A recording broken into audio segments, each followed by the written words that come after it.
বান্দার 7টি কাজে আল্লাহ তাআলা কষ্ট পান এবং তার উপর নারাজ থাকেন। কোনো মানুষকে কোনো কথা বলার আগে আমরা চিন্তা করি সে রাগ করবে কিনা অথবা কষ্ট পাবে কিনা, কিন্তু একটিবার কি চিন্তা করে দেখেছেন আপনার কোন কথায় বা কোন কাজে আল্লাহ তাআলা কষ্ট পান? আল্লাহ তাআলা আপনার উপর নারাজ হন। চলুন জেনে আসি আল্লাহ তাআলা বান্দার কোন কথায় কষ্ট পায় এবং রাগ করে। আল্লাহ তাআলা যদি আমাদের উপর থেকে মুখ ফিরিয়ে নেয় আমরা ধ্বংস। হাসরের ময়দানে যদি নবী করিম সাল্লাল্লাহু আলাইহি ওয়াসাল্লাম আপনাকে উম্মত বলে পরিচয় না দেয়, আল্লাহ যদি আপনার দিকে ফিরেও না তাকায়, তখন আপনার কি হবে? এখন সময় থাকতে অবশ্যই জানতে হবে এই বিষয়গুলো। প্রিয় দর্শক, ভিডিওটি অবশ্যই শেয়ার করে দিবেন, হয়তো আপনার একটি শেয়ারে কোনো এক মুসলিম ব্যক্তি এই বিষয়টি জানতে পারবেন। মুসলিম হিসাবে আপনার নিজেকে সৌভাগ্যবান মনে হলে অবশ্যই আলহামদুলিল্লাহ কমেন্ট করবেন। আমরা সেই জাতি যারা একজন মায়ার নবী পেয়েছি, কোরআন পেয়েছি জীবন ব্যবস্থার জন্য। অবশ্যই আমরা সৌভাগ্যবান যারা আল্লাহকে সরাসরি সিজদা করতে পারি। আলহামদুলিল্লাহ। বান্দার যে কাজে বা যে কথায় আল্লাহ তাআলা কষ্ট পান তার মধ্যে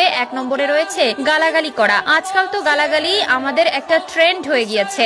ভালো কথা থাকুক বা না থাকুক, মুখে সবসময় গালি থাকবে। উঠতে বসতে গালাগালি করা আমাদের স্বভাব হয়ে গিয়েছে। এই অভ্যাসটি ভাই ও বোনেরা আমরা অবশ্যই পরিবর্তন করব। 2 নম্বরে হিংসা করা। এক ভাই অন্য ভাইকে দেখলে হিংসা করে, এক বোন অন্য বোনকে দেখলে হিংসা করে, বন্ধু বন্ধুকে দেখলে হিংসা করে।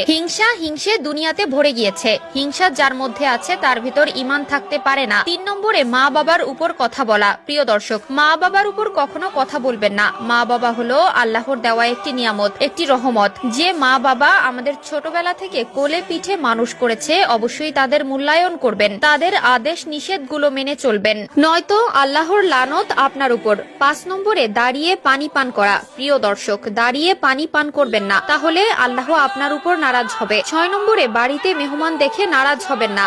আপনারা জানলে অবাক হবেন যে আল্লাহ তাআলা যখন কোনো বান্দার উপর খুশি হন তখন তার ঘরে আল্লাহ তাআলা মেহমান পাঠান। অবশ্যই মেহমান দেখলে হাসি মুখে থাকবেন এবং যথেষ্ট আপ্যায়ন করবেন। অতিথির মনে কষ্ট দিবেন না, তাহলে আল্লাহ আপনার উপর নারাজ হবেন। 7 নম্বরে আজানের সময় কথা বলবেন না অথবা কাজ করবেন না, আল্লাহ তাআলা আপনার উপর নারাজ হবেন এবং কষ্ট পাবেন। প্রত্যেকটি ধর্মে কেন মিথ্যা কথাকে মহাপাপ বলা হয়েছে তা নিয়েই আধুনিক গবেষকরা একটি নতুন তথ্য দিয়েছে। একটি মিথ্যা কথা বললে মানুষের কি ক্ষতি হয় তারই বাস্তব উদাহরণ দিয়েছে আধুনিক সভ্যতা। এবং মিথ্যা কথা বললে যে 5টি মারাত্মক রোগ হয় তা কতটা কঠিন এবং একটা মানুষকে কোন পর্যায়ে নিয়ে যেতে পারে তারও সত্যতা তুলে ধরেছে। আপনি যদি মুসলিম হয়ে নিজেকে ধন্য মনে করেন, অবশ্যই আলহামদুলিল্লাহ কমেন্ট করবেন এবং সতর্কতার জন্য ভিডিওটি অবশ্যই শেয়ার করে দিবেন। মিথ্যা কথা হচ্ছে খুবই খারাপ একটি গুনাহ। একটি মিথ্যা কথা জাহান্নামে যাওয়ার জন্যই যথেষ্ট। এক ব্যক্তি রাসূলুল্লাহ সাল্লাল্লাহু আলাইহি ওয়াসাল্লামের কাছে বলেছিলেন, আমি পাপ থেকে বাঁচতে চাই। উত্তরে রাসূলুল্লাহ সাল্লাল্লাহু আলাইহি ওয়াসাল্লাম বলেছিলেন, তুমি